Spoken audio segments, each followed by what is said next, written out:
Hi mga kabeshiwak, kung magaganda na katulad ko, char! So, for today's video mga kabeshiwak, samahan nyo akong gumawa ng isang simple at quick lunch. I'll be cooking a ribeye steak at lalagyan lang natin ito ng asin at paminta. And papartneran natin ito ng napakasimpleng pasta with mushrooms and parsley. So kapag magluluto tayo ng steak mga kabeshiwak, patting it dry with paper towels first is very important.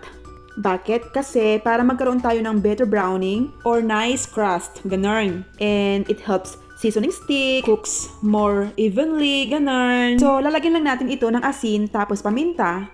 And alam niyo ba mga kabeshiwak, using just asin and paminta sa ating steak is very common because it lets the natural flavor of the beef stand out, ganun. So, meron tayong parsley dyan tapos mushrooms para sa ating pasta. So, ipapanser na natin tong ating steak. So, magwa-water drop test tayo dito. So, kapag ganyan na yung tubig, nag-form na siya ng small bowl and then nag-glide siya around the pan, ibig sabihin, perfect na po yung ating pan. So, pwede na natin lagyan ng mantika. Pero kapag yung water, nag-evaporate siya agad-agad, ibig sabihin, yung kawali is hindi pa siya mainit. So, anyway, lalagyan na natin siya ng oil and then olive oil po yung ating gamit dito and this is perfect for frying and baking, mga kabeshiwak. So, ilagyan na natin itong steak sa ating pan, papalayo mula sa atin, tapos dapat hindi natin ito galawin, mga at least 2 to 3 minutes para mag-form siya ng magandang crust. Ganon. So anyway mga kabeshiwak, mayroon pala tayong iba't ibang doneness ng ating steak. Mayroong rare, medium,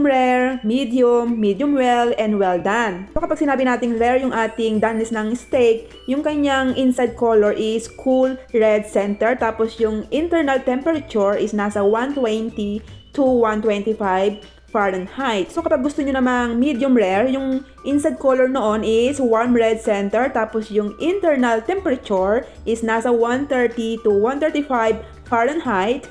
Tapos kapag medium naman, yung kanyang inside color noon is pink, tapos yung kanyang internal temperature is nasa 140 to 145 Fahrenheit, ganon. Ngayon kapag gusto nyo namang medium well, yung kanyang color sa loob is light pink, tapos yung kanyang internal temperature is nasa 150 to 155 Fahrenheit, ganon. So kapag well done naman mga kabeshiwak, yung color ng ating steak sa loob is walang pink, hindi siya pink, fully brown siya, tapos yung kanyang internal temperature is nasa 160 Fahrenheit, mahigit, ganon. So kapag ang doneness ng steak natin is well done, kalimitan, malamang sa malamang, hindi na siya juicy, tapos medyo matigas na siya, ganon. So, yung pink or red na nakikita nyo inside sa steak natin is hindi po yung dugo. Yun yung tinatawag nilang myoglobin, ganon. So, kapag niluto nyo yung steak nyo ng mga 2 minutes per side, tapos umabot sa, or yung internal temperature niya is umabot sa 120 to 125,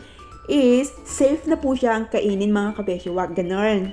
So, ang goal ko sana dito sa ating steak ay medium doneness sana. Kaya lang, na-well done ko siya mga kabeshiwak. Naluto ko siya ng mas matagal na hindi ko inaasahan. So, next time, I'll make sure to watch the timing more carefully, ganon. So, we can achieve that perfect medium steak doneness, ganon. Anyway, cooking is always a learning process, right?